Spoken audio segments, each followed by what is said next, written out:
They say your wedding day is the happiest day of your life. Mine, it was the loneliest. Not a single person from my family showed up. No mother, no father, not even my siblings. I walked down the aisle holding my own trembling hands. For years, I thought I was the problem. Too sensitive. Too stubborn. But that day, something broke and something else awakened. What if my family never loved me the way I thought? What if the truth wasn't just ugly, but fatal? I got married that day, but more importantly, I finally divorced the fantasy of who they were. I grew up in a house that could have been printed on the front of a holiday card. Brick walls dusted with ivy, mahogany doors always polished to perfection, and a kitchen that smelled like fresh cinnamon rolls on weekends. Friends used to say they wished they had my family, my perfect family, and for a long time I believed them. Mum called me her little achiever. Straight A report cards, she framed them. Volunteering on weekends, she bragged about it to her book club. I thought I was her favourite, the golden child, the one she was most proud of. But I never noticed the absence of warmth until I felt it from someone else. Marcus entered my life like a quiet sunrise, gentle, observant, grounded. He saw parts of me I didn't even know I'd buried. He once told me, "You don't need to earn love, Claire." And I laughed because deep down I didn't know what that meant. When we got engaged, I was giddy. I imagined Mom would cry tears of joy. Instead, she held the ring up to the light and muttered, "It's small, you deserve better." I thought it was just her way of masking emotion, but Marcus's hand tightened in mine, just slightly. He didn't say anything then. 2 weeks later, during a family dinner, she said it again, but this time in front of everyone. "Marcus, I hope you're saving up for a better ring before the wedding." Her voice was syrupy, but her eyes were knives. I laughed, trying to dissolve the tension, but it just sat there, heavy and unmoved. That night, Ivy said it, my younger sister, always the pretty one, always the effortlessly adored. She was swirling wine in her glass when she looked at me and asked, "You really thought Mum would bless this? Claire, you've never been the one she chooses." The words slid under my skin like cold water. I stared at her, unsure if I'd heard right. "What?" "She picked you for responsibility, Claire, not love." No one else at the table said a word. Not Dad, not David, my brother. Just the clinking of silverware against porcelain and the sinking realization that maybe I'd always misunderstood my role. A few days later, I opened a family group message. They'd just returned from a family photo shoot. Ivy had posted the album link, dozens of glossy images, smiles, matching outfits, hugs, and not one frame with me in it. I texted Mom, joking, "Guess I missed picture day." She replied, "Oh dear, the photographer must have forgotten to include your shots." But I hadn't even been invited, I told Marcus. He didn't seem surprised. In fact, he sat me down and said something I hadn't expected. "There's something I didn't tell you," he said quietly. "Your mum, she offered me money to walk away. She said you deserved someone with pedigree, not me." I blinked. "She what?" She framed it like concern, but Claire, it wasn't about me. It was about control. I wanted to scream, but all I managed was a cold whisper. "Why didn't you tell me before?" "I didn't want to hurt you. I thought maybe she'd come around." She didn't. I went home that night and pulled out the old photo albums, page after page of childhood, birthday parties, school plays, holidays, and something I'd never noticed before. Ivy was always in the centre, always held, always smiling up at the camera. And me? Always on the edge. Always with a hand on someone else's shoulder. Never anyone's arms around me. Was it coincidence or was it deliberate? The deeper I looked, the more patterns emerged. Ivy's prom photo had Mom's pearls. Mine? A forced smile and a dress from a discount rack. Ivy's graduation had a 3-tier cake and matching balloons. Mine? A Facebook post at 9 p.m. Proud of Claire. I shut the album. My hands were shaking, and that's when I remembered something Marcus had said months ago. We'd just come back from dinner with my parents. I'd asked him, "Did Mum say something weird when I went to the bathroom?" He'd paused too long before answering, then said, "Nothing worth repeating." I never pressed him, but now the question itched at my spine. "What did she say?" I went to Marcus, gripping the album. "That night, after dinner with my parents, you hesitated. What did she say when I was gone?" He looked at me, guilt blooming in his eyes. "Claire," she looked me dead in the eye and said, "don't let her fool you. She needs to feel superior. That's all this engagement is about." I felt something crack. Not loudly, not dramatically, but like ice shifting under pressure. Something irreparable. I wasn't the daughter she loved. I was the daughter she managed. I wasn't part of the family. I was the function, the buffer, the problem solver, the emotional mule. And I was done pretending. After the photo album, things didn't fall apart. They unravelled, silently, methodically, like someone pulling threads from a sweater, one by one, until it lost all shape. First, it was the messages. I used to get daily texts from Mum, a forwarded recipe, a passive-aggressive meme, a random article about how to spot narcissists in relationships. Then nothing. At first, I thought it was just busyness. Then I checked the family group chat. I sent a message, "Hey, just booked the wedding venue. June 12th. Hope you all can make it." And the little check marks told me it was read. No replies. 3 days later, Ivy posted a photo of brunch with David and his kids. "Sunday traditions," she captioned it. So they were together. Just not with me. I called David. He picked up on the third ring, sounded distracted. "Hey, Claire. What's up?" "I was wondering if you saw my message in the group." A pause. "Yeah, I saw it. And..." He sighed. "Look, Claire, Jen's not really comfortable with all the tension lately.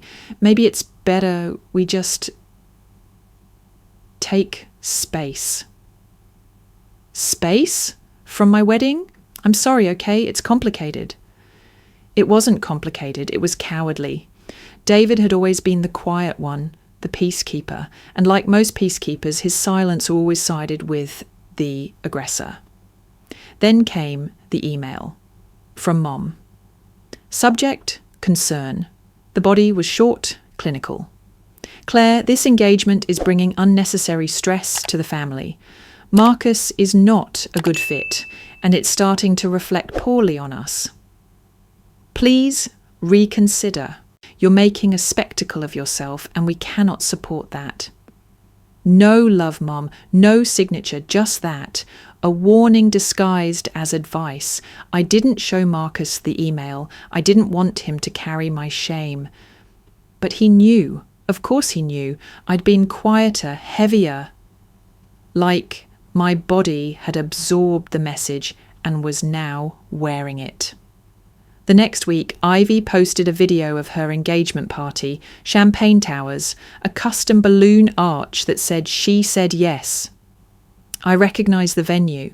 It was the same boutique hotel I had emailed her about weeks ago. She hadn't responded. The date? The exact day I'd scheduled my dress fitting. No invitation, not even a text.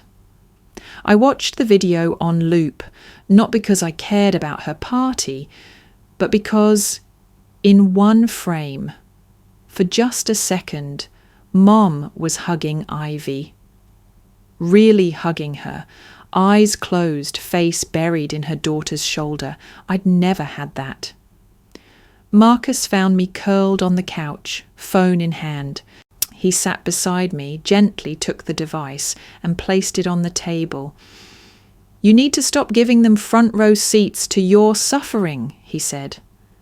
I didn't answer. I couldn't. He continued quietly. "Claire, you know they don't love you, right? Not the way you deserve to be loved." I flinched. Not because I disagreed, but because hearing it aloud shattered the last piece of illusion I was clinging to. Later that night, I walked past the guest room where Mum used to stay when she visited. The door was closed, but I opened it anyway. Still smelled like her perfume. I sat on the edge of the bed, just breathing. Then I heard her voice. No, not a hallucination, a real voice through the wall. I followed the sound, found my way to the hallway where Marcus had left his phone charging. The Bluetooth speaker in the living room had connected automatically. Mum's voice was on the line. Marcus had answered a call while I was upstairs and forgot to disconnect. "I told her years ago she should have been born someone else's problem," she was saying. "She was never mine, just some emotional sponge who made everything harder." Another woman replied, an aunt maybe. "You don't mean that." "Oh, I do," Mum snapped. "If she hadn't survived that fever at 2, well, we might have all been better off." I stood frozen. I felt like my bones turned to ash. I didn't tell Marcus I heard it. Not that night, not even the next. I ghosted them all after that. No calls, no texts. I withdrew the RSVP cards and printed new ones. Smaller list. No family, just friends, just love. I sent the new invites without apology. No one from my family responded, not even to acknowledge they'd been uninvited. That's when the letter arrived, handwritten, no return address. It read, "Be careful, not everyone is who they say they are. Look deeper, protect yourself." There was no signature, no clue, just a shaky, slanted script. I showed Marcus. He frowned, turning the paper over. "This feels personal." "Someone knows something," I whispered. The next morning he received a text from an unknown number, a video file, no message. He opened it. It was me, 8 years old, standing in the corner of our living room, crying. "I didn't do it," I sobbed. "Say you're sorry," Mum's voice commanded off screen. "But I didn't." "Say it!" A slap, not visible but heard, then a man's voice, low, unfamiliar. "Let it go, Claire. You'll only make it worse." The video ended. Marcus turned to me. "Claire, who was that man?"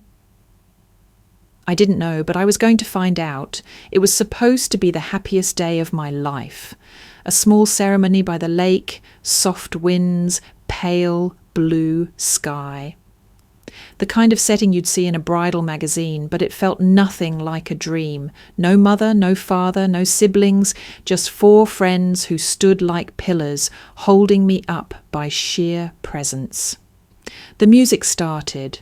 My feet moved, even as my hands trembled. But my eyes were locked ahead, not because I saw joy, but because I refused to let myself break. Marcus stood at the altar, his smile tinged with sorrow.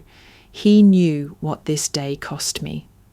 As I walked, every step felt like a farewell to illusions, to expectations, to a childhood that had never truly existed. The vows were short, tender, real. When we kissed, there was no cheering crowd, just a gust of wind, almost as if the earth itself sighed in relief. Then my phone buzzed. At first, I ignored it. But the second vibration came with a notification preview I couldn't unsee. Ivy is live now. Happily ever after begins today. I froze. I clicked. There she was, standing in a white dress, champagne in hand, surrounded by roses. A crowd laughed behind her. She was glowing, confident. Mum stood beside her toasting.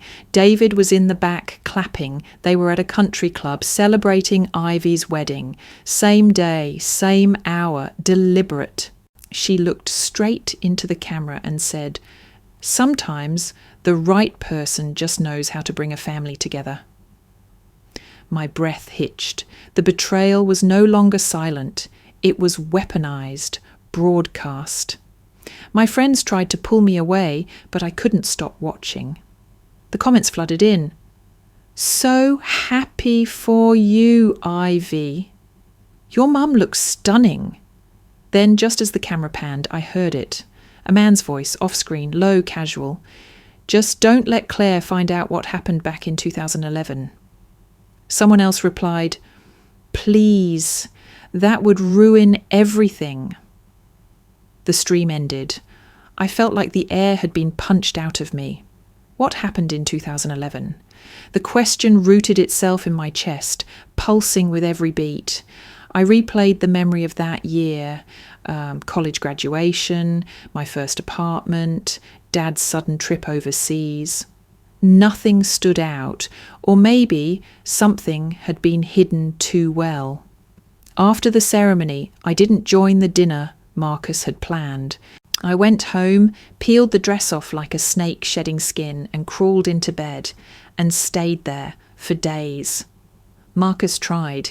He brought tea, held me, sat in silence, but I was unreachable. The numbness had flooded every part of me.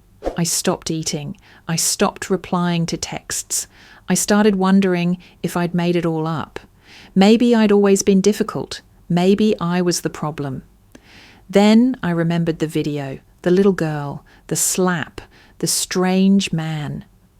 I watched it again, but this time not just with pain, but with focus. I slowed it down, listened to the cadence of the man's voice. Something about it felt familiar, but distant, as if it belonged to a place I once visited but never called home. I opened the drawer with my old documents. My birth certificate was there, wrinkled but legible. Under father, someone had scribbled out a name, clearly, hastily, before rewriting another over it. I blinked.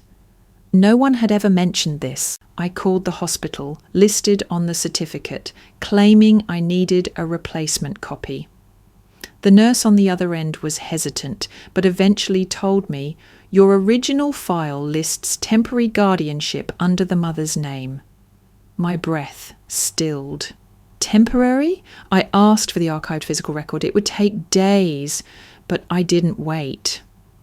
I called Aunt Helen, Mum's cousin, the family's black sheep, who hadn't been invited to a gathering in over a decade. She answered on the first ring. "Claire, Aunt Helen, I need to ask you something. Who were my parents?"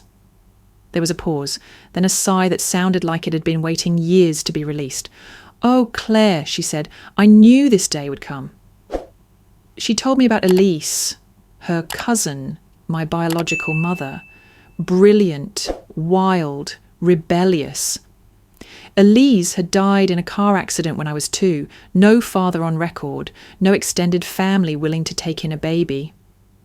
Except my mother, who had just suffered a miscarriage. "They saw you as a replacement," Helen said, "but your mum, she never really saw you as hers. You were a burden she bore out of guilt." My chest burned. "And my father?" No one knew. Elise never said. I hung up, my body shaking with a rage I hadn't known I could feel. Every cold glance, every withheld hug. Every time I was told to be grateful, I had never belonged. I was a placeholder, a shadow. That night, I told Marcus everything. He didn't speak. He just held me. And for the first time, I cried, not from pain, but from the overwhelming weight of knowing that I wasn't crazy, knowing that the truth, as ugly as it was, made sense. But I also knew this. If I wanted peace, I'd have to burn the fantasy to the ground. Grief is strange when it's not about death. It lingers without a funeral, haunts without a casket. That was the kind of grief I felt, not for someone I'd lost, but for someone I never had, a mother. After Helen's call, I stared at the ceiling for hours. And then I wrote, page after page, everything.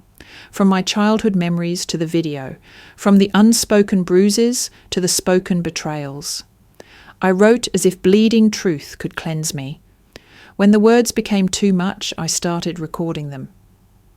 My voice, low and raw, cracking through silence.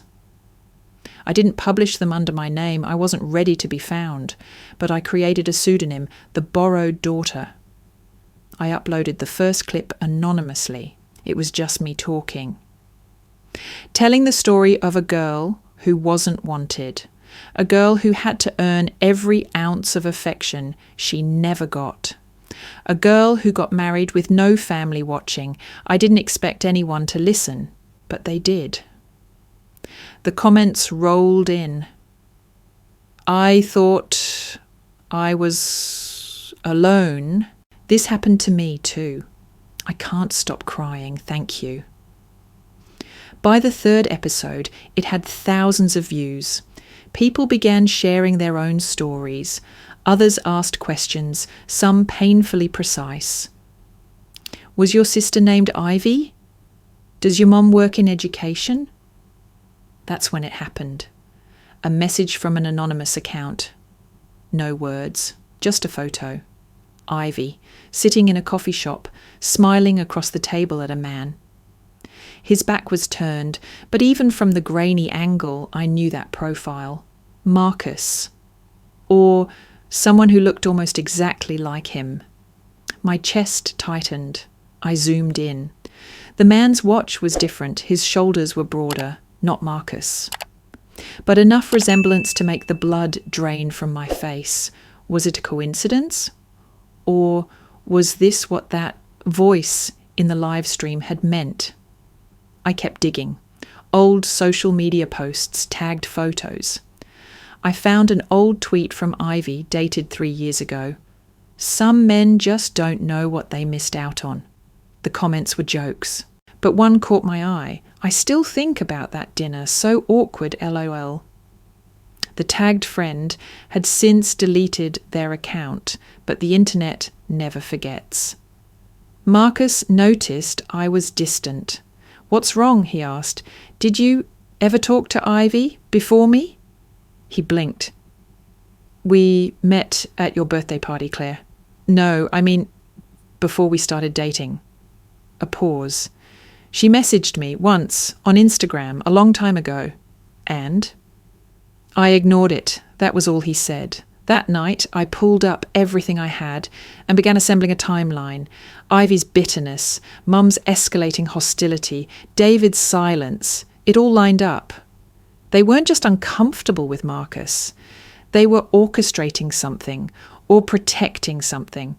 And I was the scapegoat. I contacted a therapist who specialised in family trauma. She listened to my podcast and said, "You were the family's emotional regulator, the trash bin for everything they couldn't face." She was right. That week, I created a full podcast series detailing the anatomy of family manipulation. I broke down the signs, the patterns, the silences. I didn't name names, but those who knew, knew. By episode 6, a message came from a woman named Laurel. She was a lawyer. "Your case isn't just emotional," she wrote. What they did borders on psychological abuse and identity fraud. You were never legally adopted. That opens doors. It was the first time in my life the law was on my side. We gathered documents, emails, voice recordings, the video, the birth certificate, the letters. I drafted a cease and desist order demanding that my family cease slandering me. Then a court summons requesting access to my full medical and legal records under their guardianship. The day I sent the letters, I cried, not from fear, but from liberation. Then the phone rang. It was Ivy. I let it go to voicemail. Her voice was flat. Mum's in the hospital. Stroke. She's asking for you. I stared at the phone. Marcus watched me. You don't have to go. But what if I'm heartless if I don't?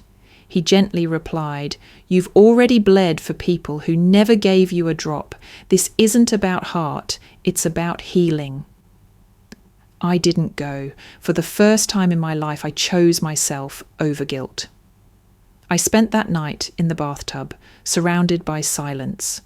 And for the first time, the silence didn't feel empty. It felt earned. I checked the anonymous messages one last time. A new one had come in. A blurry photo. Ivy again. But this time she wasn't alone. She was with the same Marcus lookalike. And they were holding hands. The caption read, Still think Claire doesn't deserve the truth? I wore white again. Not because I believed in second chances with love, but because I believed in first chances with truth. My second wedding wasn't about joining lives. It was about reclaiming mine. No aisle, no pastor, no borrowed traditions.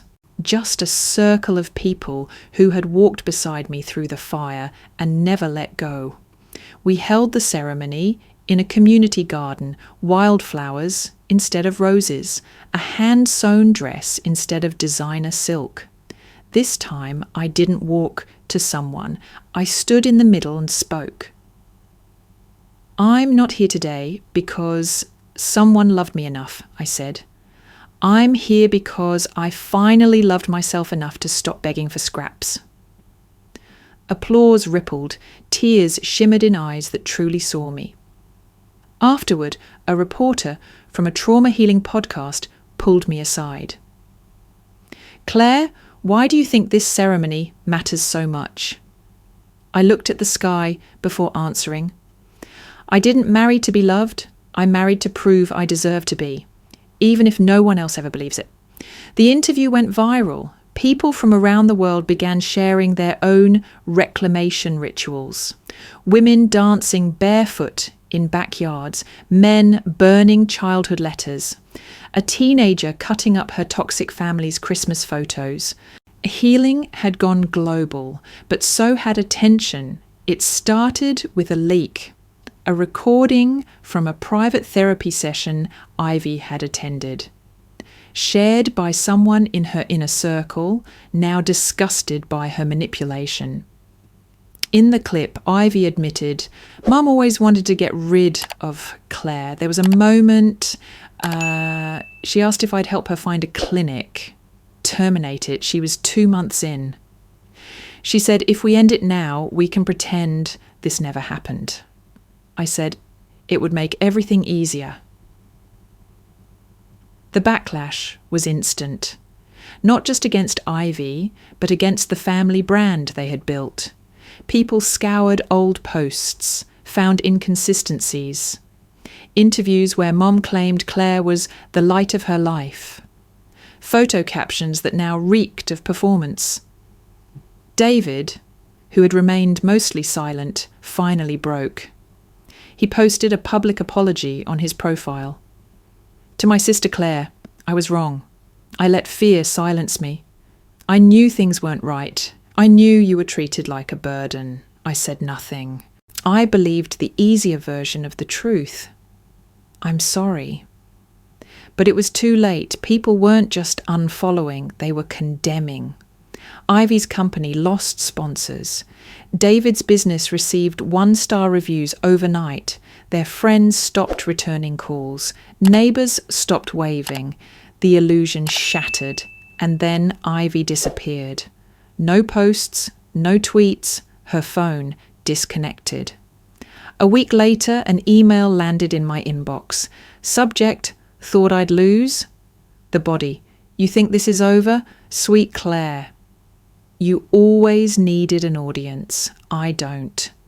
Let's see how much you really want the truth. Game on. No name, but the email address was enough. It was her. I didn't respond. Marcus and I sat in silence that night, curled on the couch, the only light coming from a candle flickering on the windowsill. Do you regret any of it? He asked. Sometimes, I said honestly, but not the ending. 2 days later, Mum died.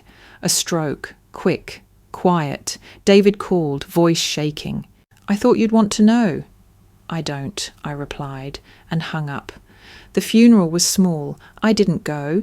News outlets picked it up. Matriarch of controversial family dies amid scandal. The headline felt surreal, like reading about a stranger. Then Ivy struck again. A video surfaced on an obscure gossip site, grainy, poorly edited, showing me as a child crying, with a voiceover suggesting abuse, a fabricated timeline, dubbed audio, but this time the world didn't flinch. People defended me, compared voices, analysed metadata. It took less than 24 hours to be publicly debunked. Claire is the truth, one commenter wrote. Ivy is the echo of everything we're trying to escape. I felt protected for the first time in my life. Not by a person, but by a collective roar of witnesses who had tasted betrayal too. Our neighbours, people who once avoided eye contact, began waving, sending flowers, leaving notes like, "You made us brave." I received letters from estranged children, healing adults, even former abusers who wanted to change. The ripple was real. One evening, Marcus pulled me close and said, I married a woman who had no family, but now you've created one far bigger than any of them could imagine. I kissed his forehead and whispered, and it's real. But healing isn't linear. Closure never arrives wrapped in a bow. Weeks after the dust had settled, another package appeared at our doorstep. No return address. Inside, a single flash drive and a note. If you really want the truth, find her journal. Start with the yellow house. The drive contained a video. Ivy again, sitting in what looked like a motel room, eyes bloodshot, words slow. I know you think you won, but you don't even know what game we were playing. You want the final piece? It's in Mum's journal, the one she swore she burned. She didn't. It's real. And if you still think you were just collateral damage, read it. Then see if you still want to wear white. End of recording. Marcus found me staring at the screen. Do you want to go looking? He asked. I don't know, I whispered, but I think I have to. The past wasn't done yet. The yellow house still stood, though its paint had faded to a ghostly beige, and the garden out front was now a jungle of thorns and dead ivy.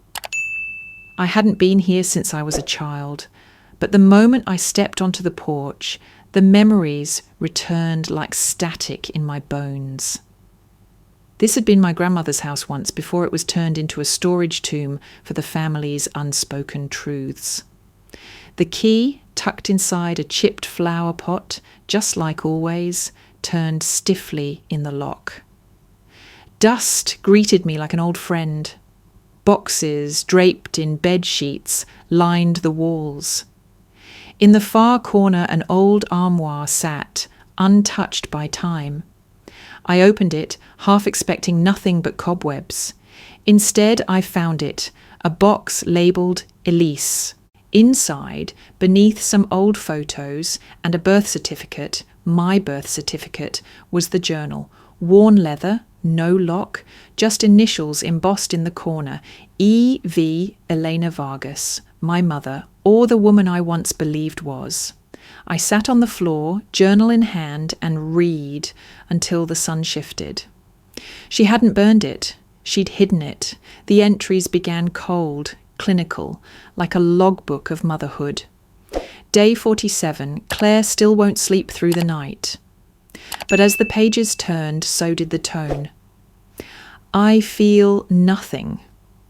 She cries, and I feel annoyed, not worried. She smiles, and I wonder if she's mocking me. Later entries revealed more. She's too smart, smarter than Ivy already, and it terrifies me. If she grows up and outshines Ivy, what then? What if people ask why the adopted one turned out better? Then this. I once wished she'd get sick, not to die, just enough that we'd have a reason to send her away, a special school, anything. My fingers went numb. She'd never loved me. Not even a sliver, not a flicker. She hadn't just tolerated me, she'd resented me, feared me, because she saw in me everything she wished Ivy could be. I closed the journal gently, not with rage, but with finality. The ache in my chest wasn't from shock anymore. It was release. That week, I delivered a TED Talk titled Unwanted but Unbroken. I stood on a red circle, thousands of eyes watching, millions more to come. I used to think healing meant forgiveness, I said. Now I know. It means freedom. The video went viral. People began calling me a voice for the voiceless, a mirror to the unseen. My podcast crossed 5 million downloads. Messages poured in. Stories, confessions, gratitude. A publisher reached out. Within 6 months, The Borrowed Daughter became a bestseller. But none of that compared to what came next.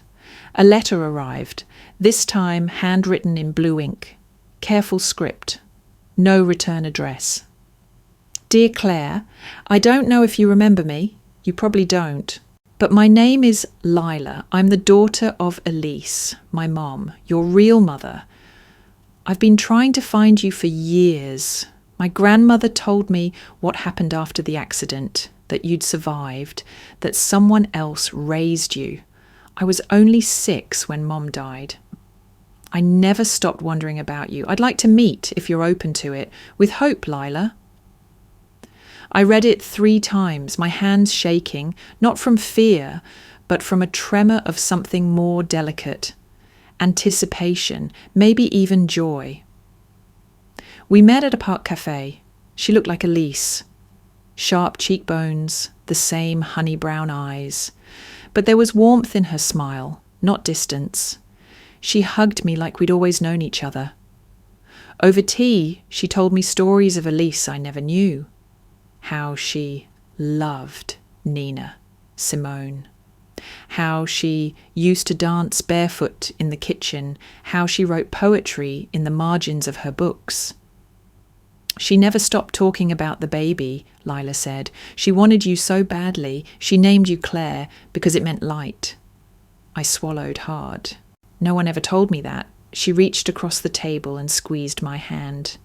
Then let me be the first. Something shifted in me that day, not like a fire or a quake, but a quiet unfolding, like the slow bloom of something that had long been buried. Weeks later, Lila called me. There's someone I want you to meet, she said. Her name's Hope. She's 10. Her foster parents couldn't keep her. I think she might need you.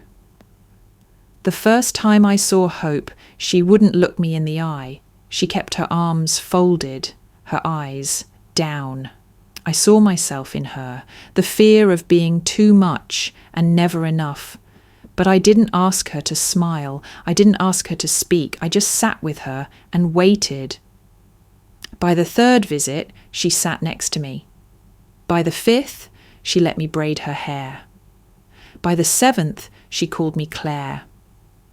When the adoption papers went through, I cried for the child I had been, for the child I now held, for every piece of myself that had fractured and still found a way to mend. On the dedication page of my second book, I wrote, "For hope, not because she saved me, but because she reminded me I never needed saving, just a place to be." The last line of the book read, "Family isn't where you come from, it's where you are safe enough to be entirely yourself." And for the first time, I meant every word.